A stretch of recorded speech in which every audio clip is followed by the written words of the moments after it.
Y'all, welcome to Grind Mode TV. I'm your host, Big Motion, and we keep shit in motion today. This is Sunday, you know, beautiful Sunday. We got the March Madness going on. Iowa State just took out who they took out. You know what I'm saying? They moving ahead. Um, I got my parlay going, my ticket going, so you know everything going crazy. You know what I'm saying? So we doing that. But today we got a oh. If you haven't liked and subscribed or joined the channel, please do so. Please do so right now. Like and subscribe. That shit is free. It doesn't cost you anything to hit the like button or subscribe. Follow your boy. Today we got a good one, man. This one here kind of touched me because I ain't gonna kind of touched me, but it caught my attention. Caught my attention for the youth, for the youngers, people that's chasing these streets and trying to be as hard as they could be. But I see it every day. These dudes thinking that they hard and everybody tough. There's no way in the world, nowhere possible in the world that everybody's tough. Ain't no way. Ain't no way. Mathematically can't be that everybody that's walking around is a tough guy. No. There's some suckers, some bitch ass niggas, pussy ass hoes, all that is in that. And everybody ain't real, everybody ain't tough. So I ain't buying that bullshit, man. But with this episode, this is a Compton Crip, man. Shit, man. I know some niggas that have got fucked up and been through a lot that I still know to this day that's still fucked up and going through a lot. But this nigga right here, nigga, if you don't listen to what he say and take heed to his message of what he went through, but he was all the way in it. This nigga was looking over the edge and then some. You hear me? Looking over the edge and then some.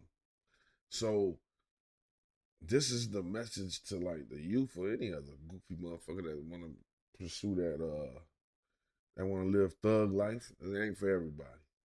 It ain't for everybody, man. So I'm not gonna hold y'all to the content because I think this is very important content. This is a Compton Crip. I'm gonna let him tell the story. Let me minimize myself a little bit because I don't know what my lighting is doing, but it's fucking with me right now. Let's check this out. Y'all listen to this, man, and listen to where he say why he was in a coma where he was.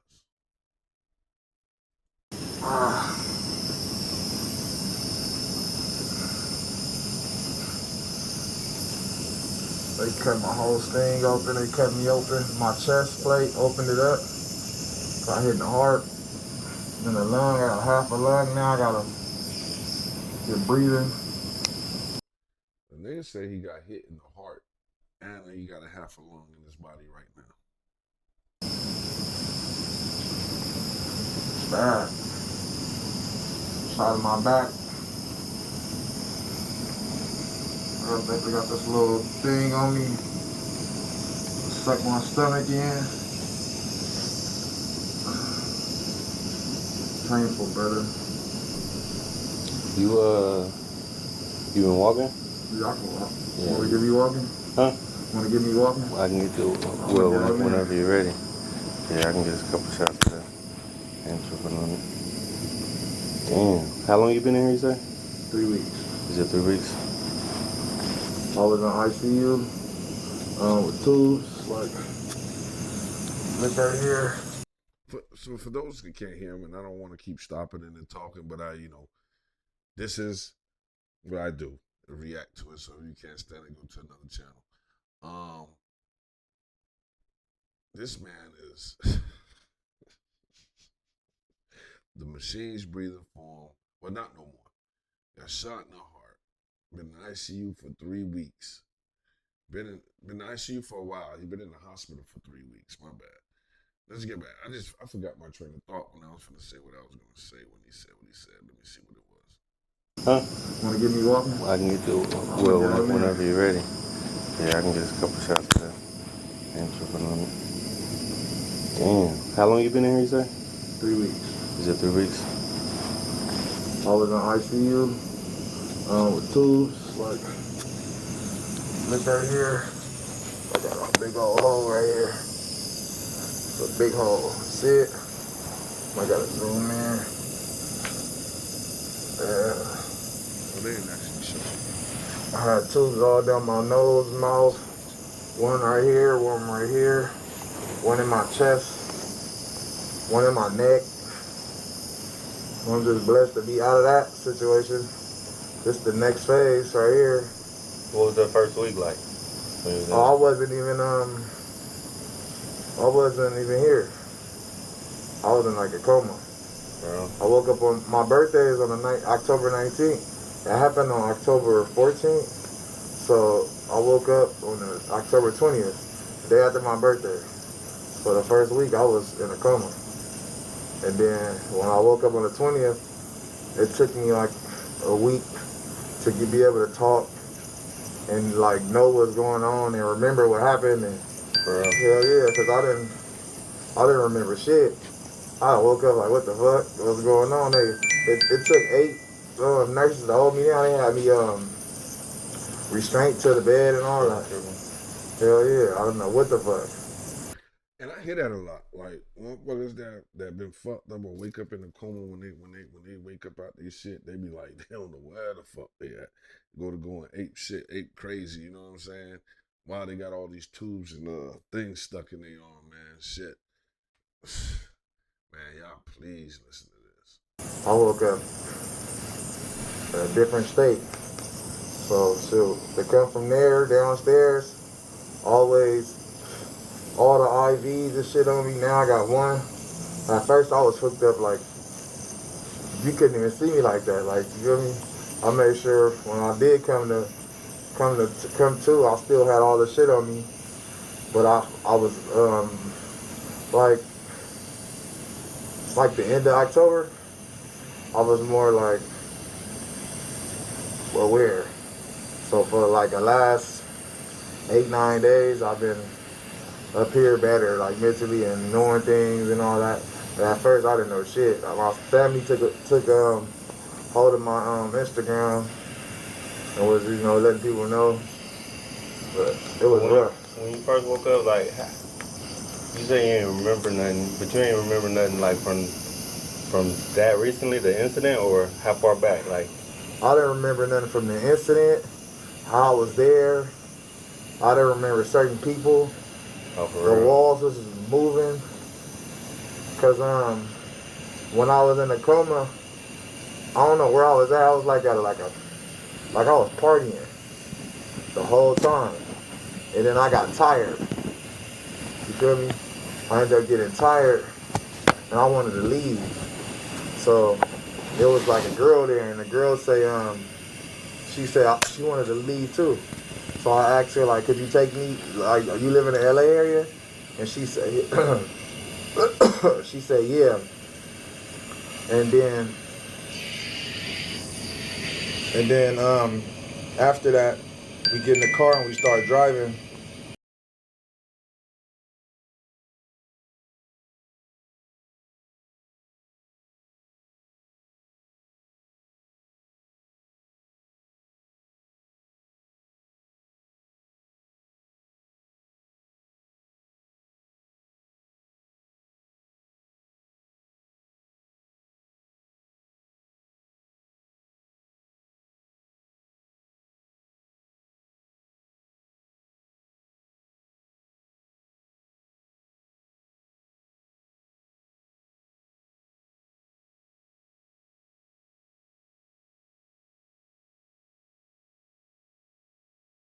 I am so sorry. I hate when I do that, man.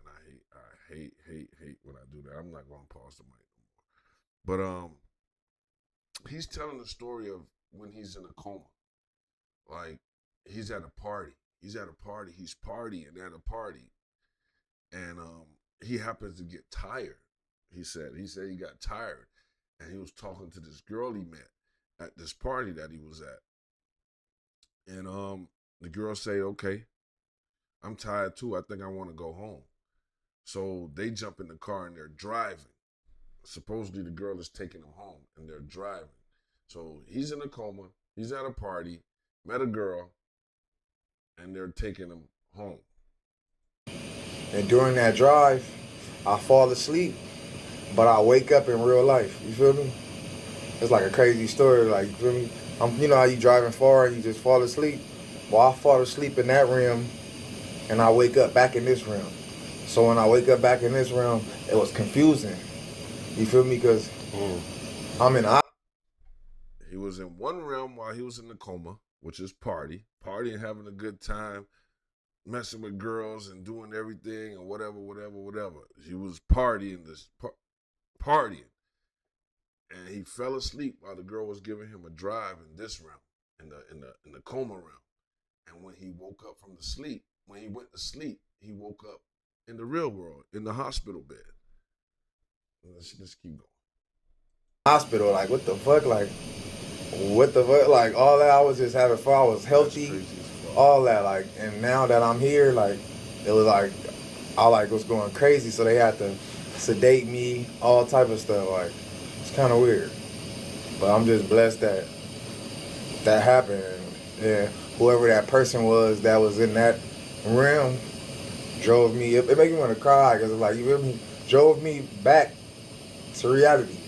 Because if I would have never got tired or gave in to what was going on, because it was like anything you want. Where I was at, you can get anything you want. Like, you feel me? All the girls, it was just everything. Smoking weed, all my friends, like, we going here to places. And it's like, we ain't even driving. Nobody, we just more walking. It's like kind of crazy. In this place he could get anything he want. More hoes, more weed, more liquor, more drink, more anything. No reason to leave where he was at. This is what the mind is playing on you. So he's in a coma, but he's in a party. He's partying up all the weed, everybody having fun. They walking anywhere they want to go, and whatever they could want is there. So that's hard to leave. That's why you see so many people in a coma so long, or I guess, you know what I'm saying? But his story is just so intriguing to me because there's a God out there. If y'all don't believe in God, y'all continue listening to this story, man. Listen to me. Listen to what this man is really saying.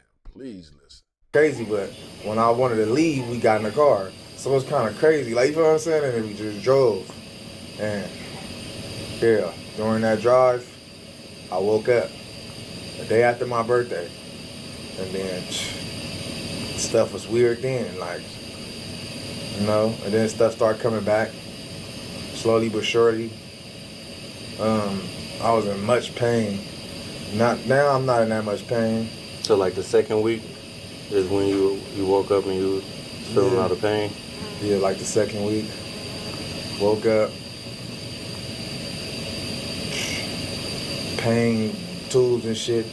They had man, I ripped it out. Like, I wish I was in ICU to be able to tell you, one of the nurses, the thing that was down my, I didn't even know that your nostrils, I didn't even know it can go that long. Like, I didn't even know that's crazy. I thought like it was like this much. I thought you need like a tube this long or something to go from right here down there, but the tube was this long.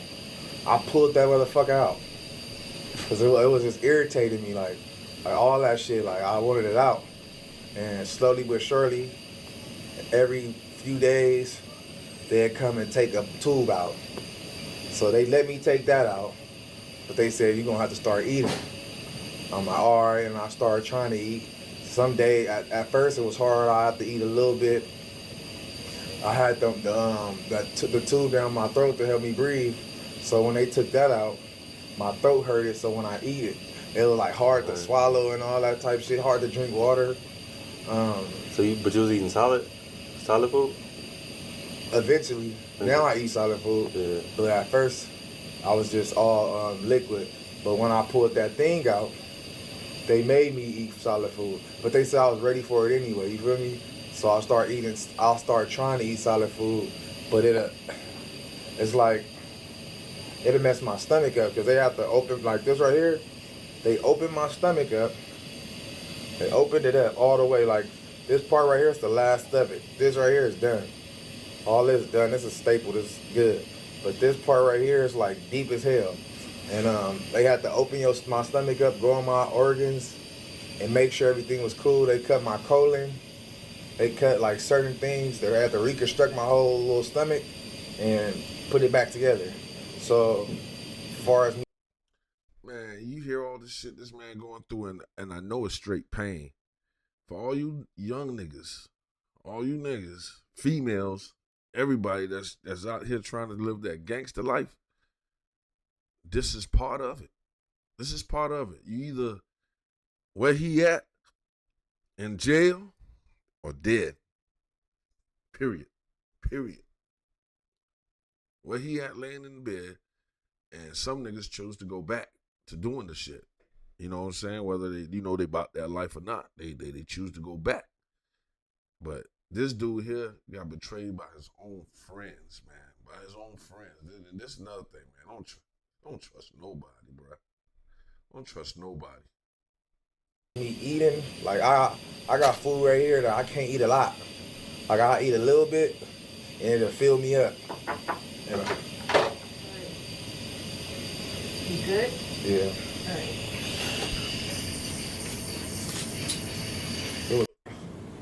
I can't eat a lot. Like how I usually do, I'll be trying to scrape something, I eat, and then it'll start hurting, I'll feel bloated. And then I'll start to stop, and my stomach be hurting. But they said at first they was going to have me with a colostomy bag and a little air pipe right here for my lung. But God is good. I don't have to have nothing. I'll take regular bowel movements. Farting, they make sure you can fart shit. I can breathe. You see I have a breathing treatment. The breathing treatment for my lung. I hope I can still rap. Oh God, like you feel me?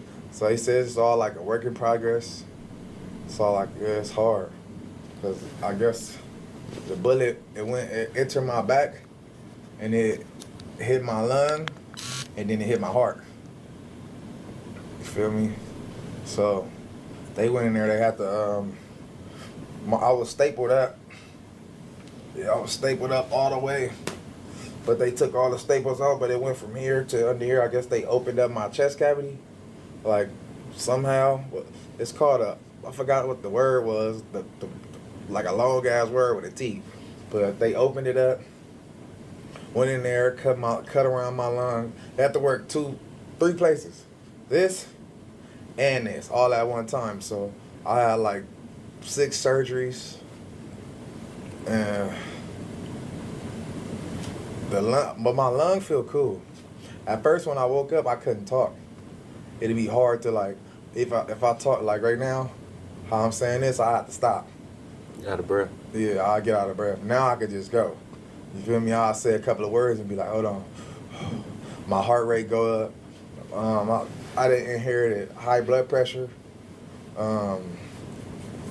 Like my heart rate, due to the situation with my heart, me getting shot in my heart. So it's like my heart rate it'll bounce up fast, like quick. I'll get up and do it too much, or if I get overwhelmed, like if I start talking about something that'll get me excited or anything, like even a situation, if I tell that story, that makes my heart go high and start beating high. And this is a lot. And it make you want to cry because it's like, damn, the situation happened to me. I can't put it all on camera, but be your friends. You feel me? The closest ones to you that'll screw you. You feel me? And Heard what he said. It be your friends, the closest one to you. Friends, female, girlfriend, whatever. That'd be the closest one to you that got them lined up, man. While y'all out here just running blindly, following other dumb motherfuckers and thinking that they have your best interests in mind.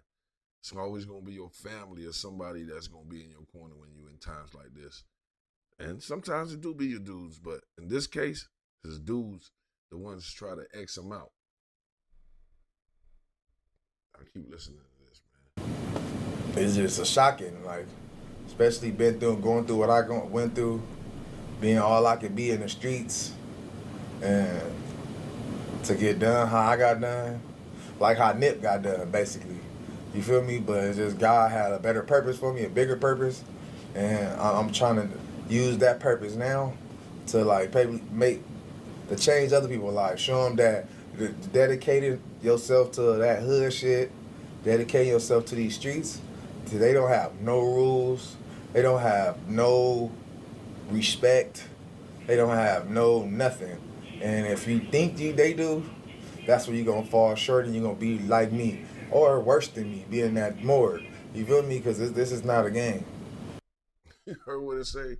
He said, if you think that motherfuckers got love for you, or think the streets respect you, the streets love you, and everybody is there for you, man, a lot of motherfuckers be having hidden greed, envy, all type of shit for you, dog. Just hate you because they ain't you. You feel what I'm saying? And this is just a message to y'all, man. Y'all, it's so many things you can do with your life. Like, to be out here swinging this iron for no reason. Back in the days, we had a reason, nigga. We had $1 million blocks. We had for keys, for money. It was about money. We'll put our life on the line for our family for money. But these motherfuckers is just doing it for so they could get a body, get some respect or some dumb shit like that. That's not how we played back then. You feel what I'm saying? Like, that's not how we played back then. We had morals, yo. We had rules and regulations and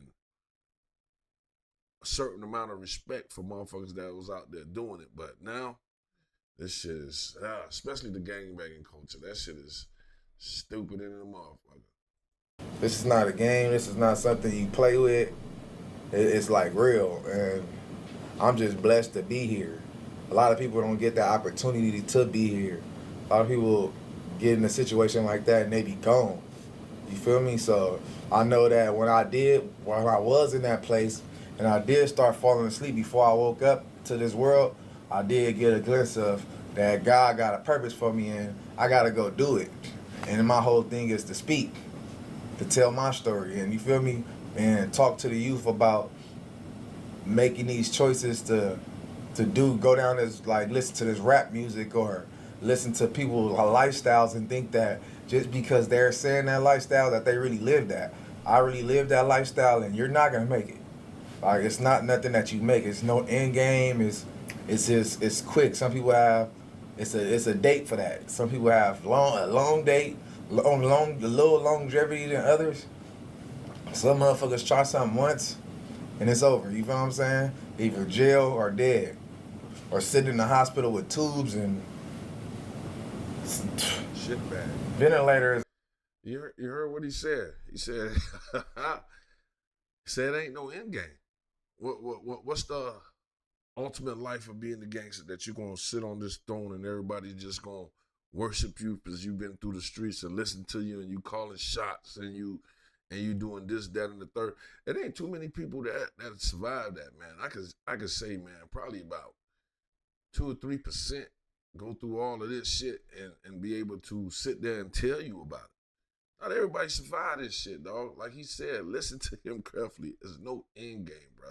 It's either death, your ass either gonna die, you're gonna get shot, or you're gonna be in jail forever.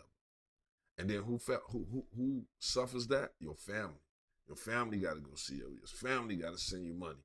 And them bitches that you thought you had that was sitting there for you, saying how much you love you and man, they fucking the next man, bro. They fucking the next man. That shit old with. That shit old with. And they ain't gonna lie to you. The sound fly to you.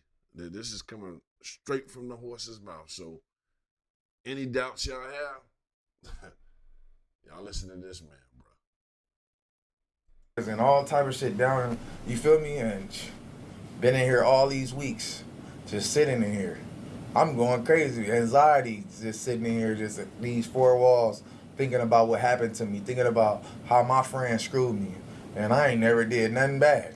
Like, you feel me? Nothing bad where the streets present, so you know, motherfucking snitch, they try to get him. You fold or something, they try to get him. Never did none of those. So for somebody to be stand up and this to happen to me, this is a prime example of get away, live your life, do your thing. Like, you feel what I'm saying? Because this is not it.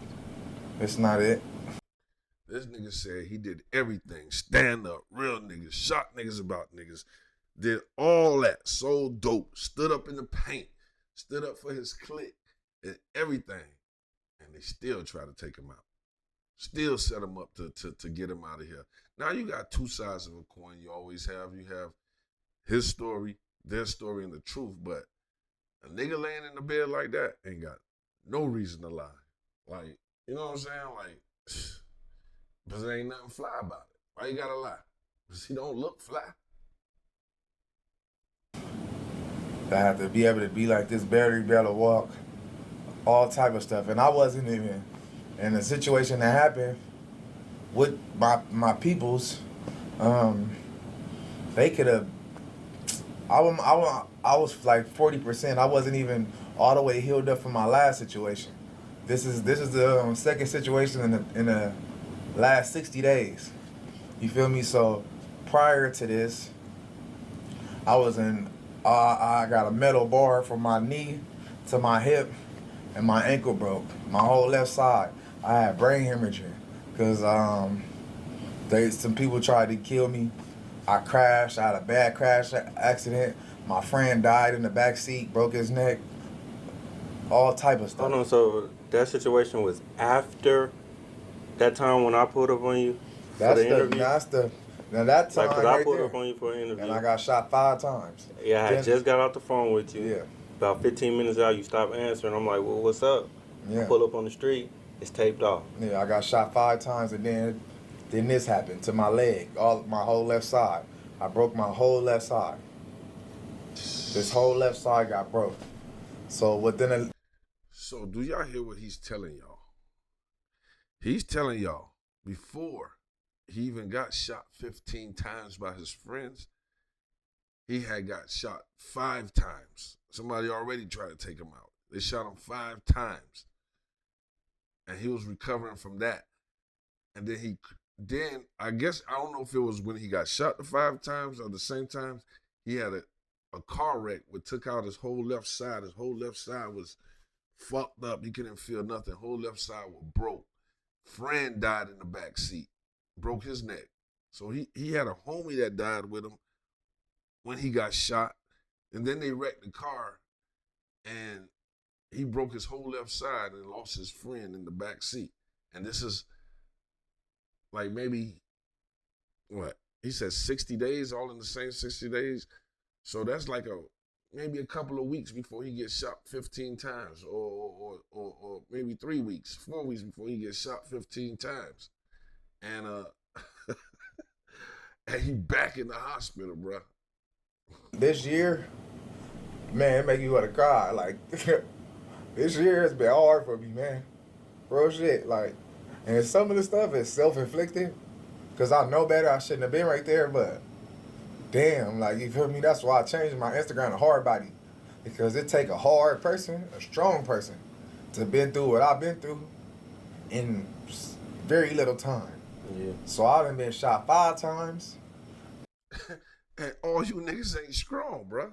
It's impossible for all you niggas to be strong, all you niggas to be hard, and all you niggas ready to go through all this. It's impossible. Nigga, I could say 9.99% of y'all, 99.9% of y'all is not ready for this, and it's not real. Like, you're just following. You following other motherfuckers, and this is where you gonna follow their ass too. That time, a few months later, this happened to me where I broke everything on my left side. I had to have reconstructive surgery on my legs and all that. I can barely even walk still. So, and then to get shot when I was barely can walk, I wasn't like in a wheelchair. Yeah. But I was using crutches because my right side cool. Like, I can use my right, but I was on crutches. So the little incident that happened, motherfucker could have kicked me in my ass and took my crutch and, you feel me? It didn't have to go there. But the intent wasn't, it was to get him out the way. We got him where we got him. He ain't even fully, you feel me? Get him out the way. And it hurt me because it's like, damn, I'm the problem. So that's what y'all do, just because for what I believe in.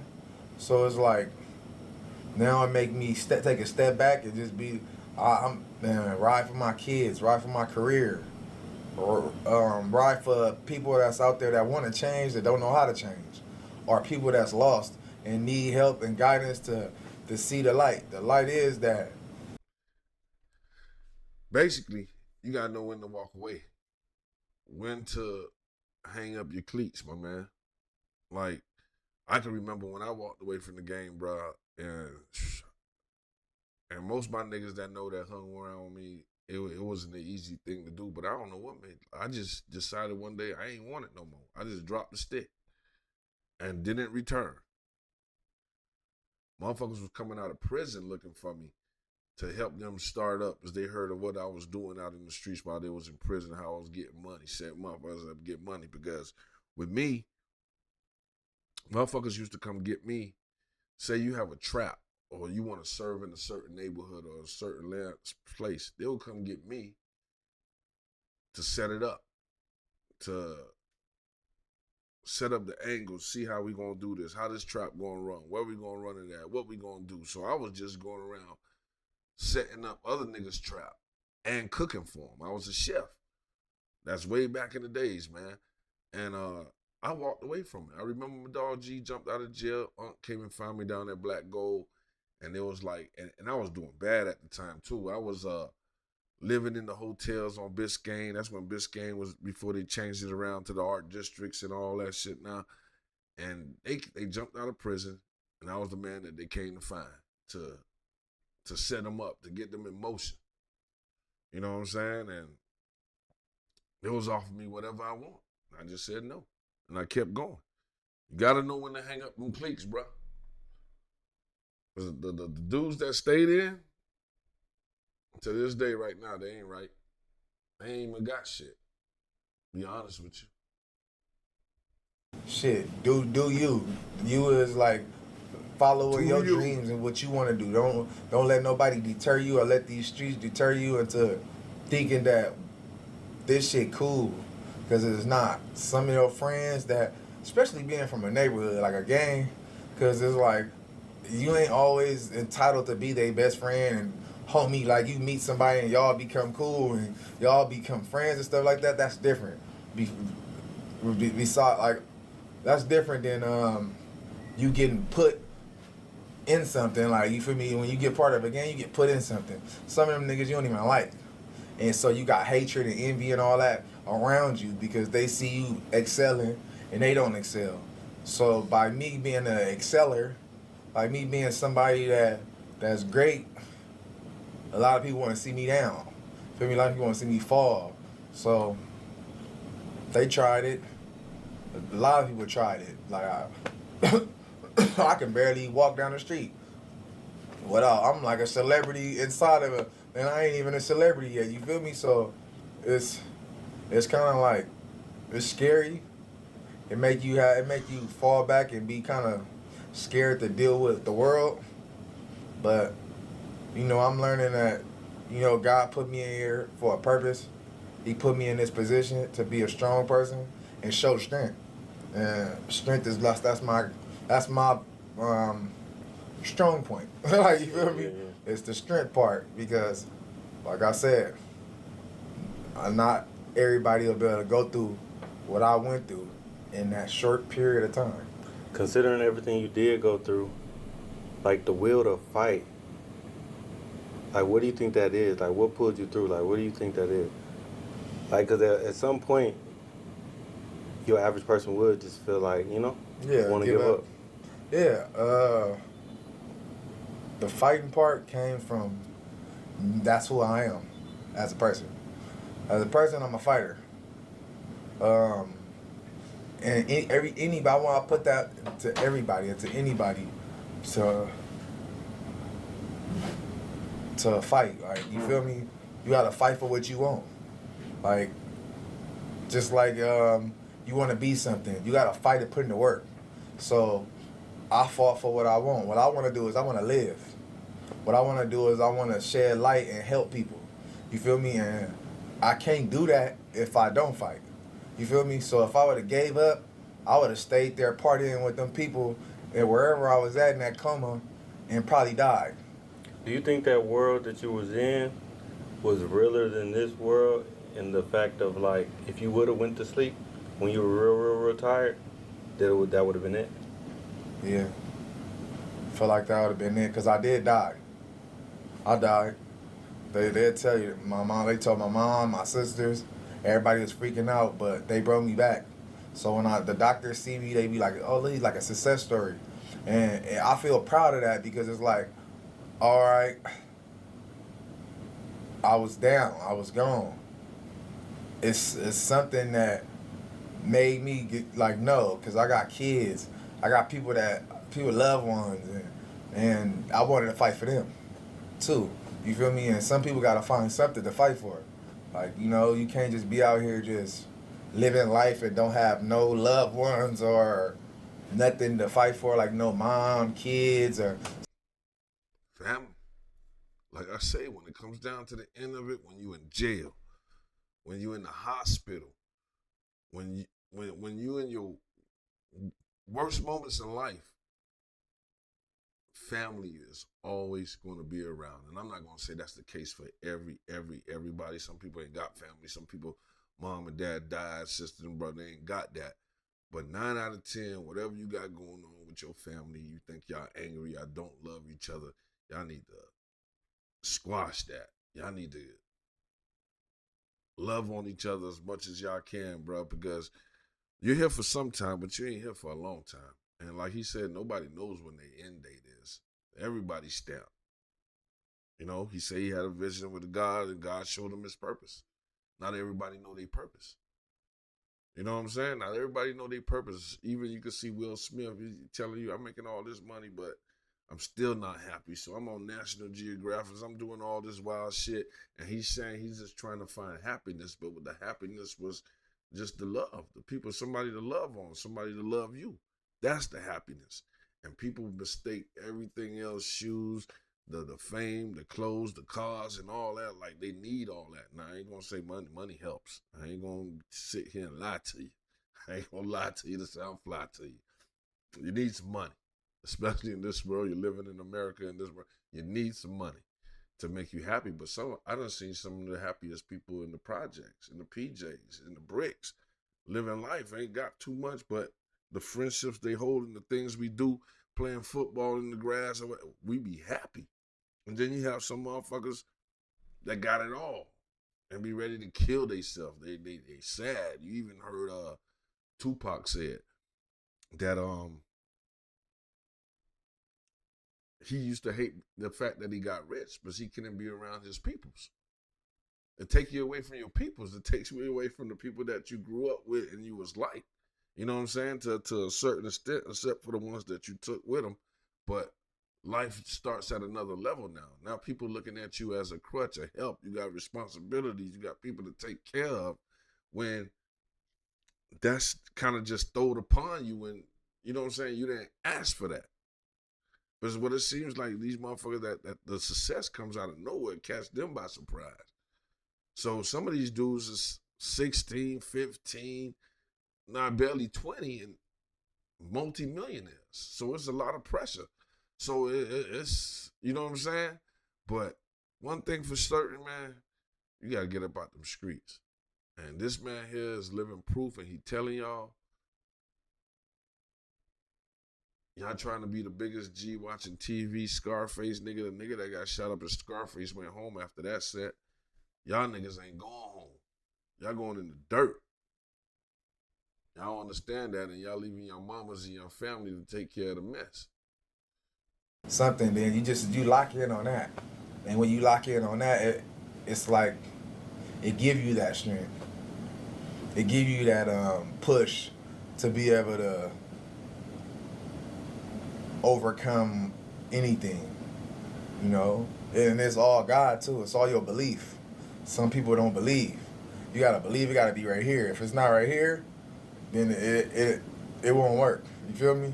But I know that for sure, God helped me this time. It wasn't I could be all I could be, have all this strength, but it was my belief. My belief is I'm a good person. I might have got a lot of bullshit, and but far as like deep down, I'm a good person. Some people be evil. How you'll meet a person and they whole aura like it give off evil. Like, you feel me? They do bad things to people. Me, I don't hurt people I've hurt people, but I don't hurt people for evil intent. I do it for my loved ones or you fuck with me. You feel me? It's never just to wake up and just to go do something to somebody. No, because like a lover. I fuck with everybody, good energy and all type of stuff. And I feel like when you put that back into when you put that in the universe Correct. will come through for you. Yeah. I tell motherfuckers that all the time. What you put out is back what you receive. Who you attract is who you are. Your life is it starts up here in your mind. What you think, how you see life, all that how you think, that's how you see life. How you feel and you're like, I don't want to live, da da da. All that aura just come right back to you. Now, if you optimistic and you trying, you out here doing good, doing unto others how others want you to do to them, man, shit pop through. Shit come around, bro. Shit come around. It ain't for the weak. You can tell who the real niggas is. The motherfuckers that's out here taking care of their family, surviving, and making it, and done been through the streets and found a way to go and get a job and still maintaining, surviving, and taking care of his family, or still dipping and down. That's the real niggas. Not the fuck nigga that squeezed the trigger. Anybody could squeeze the trigger and kill somebody, bro. That don't take you to be real to do that, bro. Fighting through the shit. When your ass do get bam, standing up in the paint, not snitching and doing your time because you did the crime, that's a real nigga. Most y'all niggas fold even before that process. And being able to stand up in jail against the niggas you call your ops and still stand up without having to bow down, that's a real nigga. But a real nigga is a nigga that father, that husband, that stand on business, stand on his principles, and don't let shit bend or break it. He may bend, but he don't break. That's a real nigga, man. And this nigga been through some shit that most of us would never go through. And he telling you where the shit end at. And he telling you who did it to him. Even police tell you. We used to play basketball with this officer. I ain't gonna say his name, but he used to tell us what to do to get away. If you in a high speed, he was like, do not take him on the chase. Bust 2 or 3 corners and jump out and run. That's your best chance to get away. He used to always tell us, if something happened to you, it's going to be by somebody you know, somebody close to you. It always is. Every time you have a case, it always is. You know what I'm saying? And that shit always set with me through my youth, even through my adulthood. And know that. But, man, y'all young niggas get out them streets, do something. Do something, bro. Do something. Because most of y'all niggas can't do that time. You know what I'm saying? And most of y'all niggas ain't going to be able to get hit by motherfucking 20 rounds in 3 months and survive and still be able to walk and breathe and on your own and all that type of shit. That don't happen often, bro. That don't happen. Take heed to what this dude is saying. Let me see what else he got to say, and we're going to wrap this up. You feel me? It'll come through for you. It'll uplift you. It'll somehow, because I was on that ground. That's all I remember. I was on that ground. No shirt. Bleeding out from the heart. Shot in the heart. You know, the heart is the main organ. Like, you hear me? That's that main organ. So for me to be able to have been shot in the heart, and be here today is like amazing to me. It's like it's a success story to me. Like, it inspires me. I inspire myself by just seeing that what I've been through and see that I'm still here. And I overcame that. And during that situation, it pushed me away from the streets. Like, I would never go back to the streets. Would never.